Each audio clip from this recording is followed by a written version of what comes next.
আওয়ামী লীগ কি দল হিসেবে কোথাও গুলি করার নির্দেশ দিয়েছিল? দেয় নাই। আওয়ামী লীগের নেত্রী এবং প্রধানমন্ত্রী একই ব্যক্তি, এবং উনি নির্দেশ দিয়েছেন কি দেন নাই সেটা কোর্ট বিচার করবে।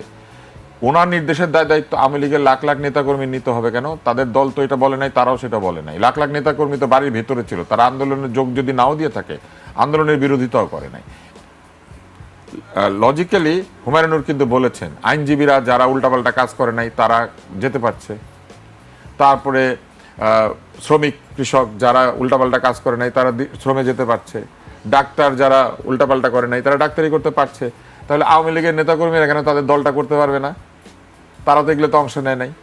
যারা অংশ নেয় নাই তাহলে কেন তারা দলটা করতে পারবে না? দলটা কেন নিষিদ্ধ করলেন? এইটা কোর্টে গিয়ে আলোচনা করতে হবে। আমার বক্তব্য এইটাই, যে তাদেরকে আত্মপক্ষ সমর্থনের সুযোগ দেন। বিকৃত মস্তিষ্ক হয়ে যায় যদি কেউ, অথবা ধরেন কেউ যদি এমন হয়ে যায় যে অন্যায় সিদ্ধান্ত দিতে থাকে, অথবা একটা দল, আপনি অন্যভাবে চিন্তা করেন, এই দলের ভোটাররা তো দলটাকে ভোট দিতে পারে নাই। 2014 সালের সময় থেকে যে বলা হলো যে একটার পর একটা নির্বাচন খারাপ হচ্ছে, এই দলের যারা ভোটার তারাও তো এই দলের পক্ষে বিপক্ষে ভোট দিতে পারে নাই, এই দলের ব্যাপারে কোনো সিদ্ধান্ত দিতে পারে নাই। এই দলটাকে হাইজ্যাক করেছিল কিছু লোকজন এবং কিছু নেতা, এবং সেই সব নেতা এবং সেই সব লোকজন তো এই দলের সাথে থাকেও নাই, তারা সব এখান থেকে পালিয়ে গিয়েছে। দলের লাখ লাখ কোটি কোটি নেতাকর্মীকে এতিম বানিয়ে রেখে তারা চলে গিয়েছে। তাদেরকে পয়সার অভাব হচ্ছে? দুবাই তাদের বাড়িতে তালা বন্ধ করা আছে? সিঙ্গাপুরে তারা যে টাকা সরিয়েছেন সেইখানে কি সিঙ্গাপুরে তাদের বাড়ি বন্ধ হয়েছে?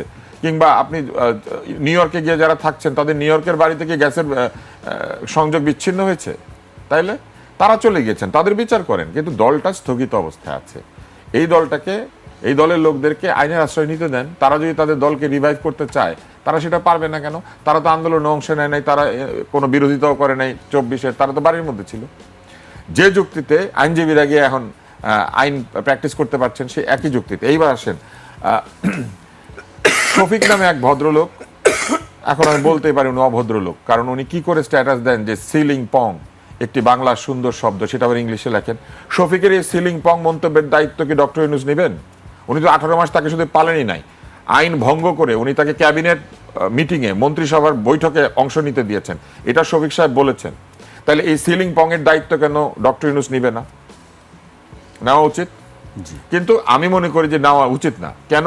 কারণ ওইটা ব্যক্তির দায়, শফিকের দায়। তাহলে ব্যক্তি যদি অন্যায় করে থাকে, ব্যক্তি নেতারা যদি চুরি করে থাকে, সেই সব ব্যক্তি নেতার চুরি এবং ব্যক্তি নেতার অন্যায়ের দায়িত্ব কেন পুরো একটা দলের কোটি কোটি সমর্থক এবং কোটি কোটি যারা এই দলটা করতে চায় অথবা চেয়েছে তারা কেন নিবে? কিন্তু নিতে বাধ্য করা হয়েছে। এবং এই বাধ্য কে করেছেন? ইউনূস করেছেন।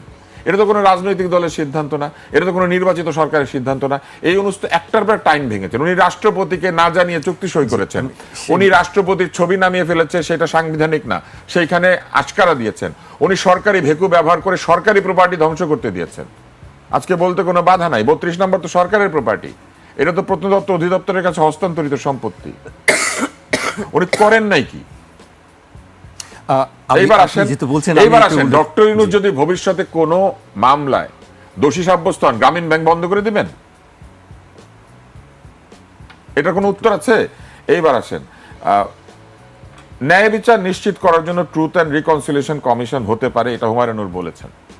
আমি মনে করি এটা হতে পারে। ম্যান্ডেলা করেছেন, পৃথিবীর বিভিন্ন দেশে হয়েছে। ট্রুথ অ্যান্ড রিকনসিলিয়েশন কমিশন তো করেনি নাই, না করেই কিন্তু আপনি শাস্তিটা দিয়ে দিয়েছেন। তো এটা করলেন না কেন ন্যায় বিচার নিশ্চিত করার জন্য? এইবার আসেন যারা অংশ নেয় নাই তারা বা যারা উল্টাপাল্টা কাজ করে নাই তারা তাদের কাজ করতে পারবে। এটা তো নীতিগতভাবে আমরা 3 পক্ষে একমত হয়েছে এই আলোচনাতেই।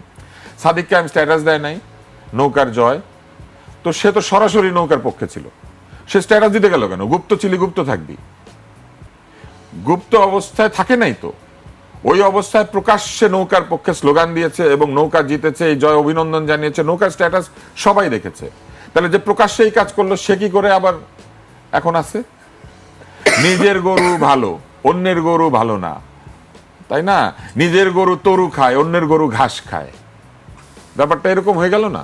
এই জায়গা থেকে ডাবল স্ট্যান্ডার্ড থেকে বাংলাদেশকে বের হয়ে আসতে হবে। আপনি প্রেসিডেন্টকে নিয়ে প্রশ্ন করতে আমি প্রেসিডেন্টকে নিয়ে আমি আজকে একটি গণমাধ্যমে সাক্ষাৎকার বেরিয়েছে, আমি সেই সাক্ষাৎকারে একটু অংশ উল্লেখ করতে চাই। রাষ্ট্রপতি মোহাম্মদ শাহাবুদ্দিনকে না জানিয়েই যুক্তরাষ্ট্রের সঙ্গে চুক্তি করেছে অন্তর্বর্তী সরকার, এমন অভিযোগ তুলেছেন তিনি নিজেই। একটি গণমাধ্যমকে দেওয়া সাক্ষাৎকারে রাষ্ট্রপতি বলেছেন, রাষ্ট্রীয় গুরুত্বপূর্ণ চুক্তির বিষয়ে তাকে অবহিত করা সাংবিধানিক বাধ্যবাধকতা হলেও এক্ষেত্রে তা মানা হয়নি। ডক্টর ইউনূস কখনো সংবিধান মেনেছেন? উনি করের আইন মেনেছেন। উনি যে বাংলাদেশের যে ক্ষুদ্র ঋণ প্রতিষ্ঠান সংক্রান্ত যে আইন আছেন সেটাও তো মানেন নাই। বাংলাদেশে গ্রামীণ ব্যাংক একটি আদেশ দ্বারা স্থাপিত সংগঠন। এই আর্থিক প্রতিষ্ঠানটি একটা নির্দিষ্ট আদেশে তৈরি হয়েছে, এটার সঙ্গে অন্য কোনো আর্থিক প্রতিষ্ঠানের কোনো মিল নাই। তাহলে সেই আদেশের বলে এই প্রতিষ্ঠানটি কোনোদিনই ক্ষুদ্র ঋণদাতা ওই যে মাইক্রো ক্রেডিট প্রতিষ্ঠান হিসেবে পরিচিত ছিল না, কোনোদিন তারা সেটা চায়ও নাই। উনি ক্ষমতায় বসে এটাকে মাইক্রো ক্রেডিট প্রতিষ্ঠান বানিয়ে মাইক্রো ক্রেডিট আইনে যে কর সুবিধা পাওয়া যায় সেটা দিয়ে দিয়েছেন তার প্রতিষ্ঠানকে। উনি আইনের প্রতি শ্রদ্ধাশীল ছিলেন? উনি তো আইনের প্রতি শ্রদ্ধাশীল ছিলেন না। উনি কোন আইনকে তোয়াক্কা করেন না, উনি নিজের ইচ্ছা মতো চালিয়েছেন। চুক্তি করবেন উনি জনগণকে জানান নাই, অথচ উনি সবাইকে বলেছেন জনগণকে আস্থায় নিয়ে জনগণের অভিপ্রায় দিয়েই তারা নাকি ওখানে বসেছেন। জনগণের অভিপ্রায় দিয়ে আপনারা ওখানে বসতে পারলেন? জনগণ কোথায় বলেছিল যে তারা চুক্তি সম্পর্কে জানতে চায় না? নন ডিসক্লোজার এগ্রিমেন্ট সাইন করতে জনগণ কোথায় তাকে রাইটস দিয়েছিল? এটাও জনগণের অভিপ্রায় ছিল নন ডিসক্লোজার থাকবে, উনি কাউকে জানাবেন না, এমনকি রাষ্ট্রপতিকেও জানাবেন না। এমনকি যে রাজনৈতিক দলগুলি আছে যারা 2 দিন পরে ক্ষমতায় যাবে তাদেরকে সুযোগ না দিয়ে উনি এটা সই করে আসলেন, যে চুক্তির শুল্ককে ওই দেশের সুপ্রিম কোর্ট অবৈধ ঘোষণা করে দিয়েছে। আর উনি এখানে কারো কাছ থেকে কোনো মতামত না নিয়ে উনি এমন লোকের আগে সেটা সই করেছেন। আমি এই চুক্তির বিপক্ষেও না, এই চুক্তির মধ্যে বাংলাদেশের জন্য অনেক ভালো কিছু থাকতে পারে, but the process was not right. আপনি কাউকে জোর করে ধরে নিয়ে গিয়ে খাতনা করে দিতে পারেন না, খাতনা যতই স্বাস্থ্যের জন্য ভালো হোক না কেন। ঠিক সেই রকম আপনি জোর করে চুক্তিটা করতে পারেন না, চুক্তি যতই ভালো হয়ে থাকুক না কেন। এইবার আসেন, উনি প্রেসিডেন্টের ছবি যখন নামানো হয় উনি কিচ্ছু বলেন না, বরং এটাকে আশকারা দিয়েছেন। প্রেসিডেন্ট যতদিন প্রেসিডেন্ট আছেন তার ছবি আপনি নামাবেন কেন? ওই ছবি নিয়ে যদি কেউ মব করে আপনি তাকে ঢুকাবেন জেলখানায়, সেটা করেন নাই তো। বিভিন্ন জায়গাতে মব এমন অশ্লীল আচরণ করেছে, এমন গালিগালাজ করেছে, এমন আচরণ করেছে, এগুলি নিয়ে তিনি সম্পূর্ণ অন্ধের মতো অন্যদিকে তাকিয়েছিলেন। ছবি সবার আছে, জুতা অনেকের আছে, কার জুতা কখন কার ছবির উপর পড়বে উনি কোনোদিন চিন্তা করেন না। আজকে ঢাকা বিশ্ববিদ্যালয়ের ভিসি নাকি পদত্যাগ করেছেন শুনলাম। এই ভিসি ওখানে বসে থাকা অবস্থা আমাদের মতো অনেকের ছবি ঝুলিয়ে একদল লোক সেখানে জুতা পিটা করেছে। এই জুতা পিটার সংস্কৃতি উনি চালু করেন নাই ঢাকা বিশ্ববিদ্যালয়ের মধ্যে? ওনার প্রক্টোরিয়াল টিম তখন কোথায় ছিল? ঢাকা বিশ্ববিদ্যালয়ের মধ্যে এই কাজ করার অধিকার কি প্রক্টোরিয়াল টিম দিয়েছিল ওই লোকগুলিকে? যারা করেছিল তারা কি ঢাকা বিশ্ববিদ্যালয়ের ছাত্র? সকলেই ছাত্র ছিল। ওনারা টিএসসি কে ছাত্রদের জন্য নির্দিষ্ট করতে চেয়েছেন, ঢাকা বিশ্ববিদ্যালয়ে আইডি কার্ড চালু করে সে আইডির প্রবর্তন করতে চেয়েছেন। একটা পর্যায়ে ঢাকা বিশ্ববিদ্যালয়ের ভেতর দিয়ে গাড়ি চলাচল বন্ধ করে দিয়েছিলেন, আপনার মনে আছে? হ্যাঁ, কিন্তু ঢাকা বিশ্ববিদ্যালয়ের মধ্যে কেউ কাউকে জুতা পিটা করতে চাইলে সেটাকে অ্যালাউ করে দিয়েছেন। এই ভিসি হওয়ার উপযুক্ত যে অন্যের সম্মানকে মর্যাদা করতে পারে না, সেই ভিসিকে আমার সম্মান করতে হবে? আজকে যদি তার ছবি কোথাও যদি কেউ ঝুলিয়ে জুতা পিটা করে, আপনি জানেন আমি সেখানে যাব, আমি বাধা দিব। এইখানে আমার সঙ্গে উচ্চশিক্ষিত ভিসির তফাৎ। আমারও তো শিক্ষা নাই, আমি পিএইচডি না, ডক্টরেট না, আমি বিশ্ববিদ্যালয়ের শিক্ষক না, আমি হইতে পারি নাই। কিন্তু আমি জানি যে একজন ভিসিকে এইভাবে জুতা পিটা করা যায় না একটা ছবি ঝুলিয়ে। এইটুক শিক্ষা আমি পেয়েছি, এই শিক্ষা আমাকে এই সমাজ দিয়েছে, এই সংস্কৃতি দিয়েছে। আমার জীবনে অনেক অন্যায় অনেক কিছু থাকতে পারে, কিন্তু অন্যের সম্মান রক্ষা করার জন্য আমি ঠিক এখনো পর্যন্ত যেতে পারি। সেই জায়গাতে ভিসি তো যেতে পারে নাই। এত লেখাপড়া দিয়ে কি হবে? এত লেখাপড়ার মূল্য কি যে অন্য একজন শিক্ষিত লোকের মর্যাদাকে রক্ষা করতে পারে না? এত নোবেল দিয়ে কি হবে যে নোবেল আরেকজন লোকের সম্মানকে রক্ষা করতে জানে না? এই সম্মান রক্ষা করার জন্য কি আমরা নৈতিকভাবে দায়ী? আমরা নৈতিকভাবে বাধ্য না। কিন্তু তারপরও আমরা এটা করি। কেন করি জানেন? অন্তত 10 দিনের জন্য হলে উনি আমার চেয়ে বয়সে বড়। ওই বয়সে বড়কে সম্মান করাকেও এই সমাজ থেকে অন্তর্হিত করা হয়েছে। সবকিছু জায়েজ। আপনার বয়স কম, সেজন্য আপনি যা খুশি তাই করতে পারবেন। শুধু যে প্রেসিডেন্টকে এই কাজ করা হয়েছে তাই কি? ওনার বাণী দিতে দেয় নাই।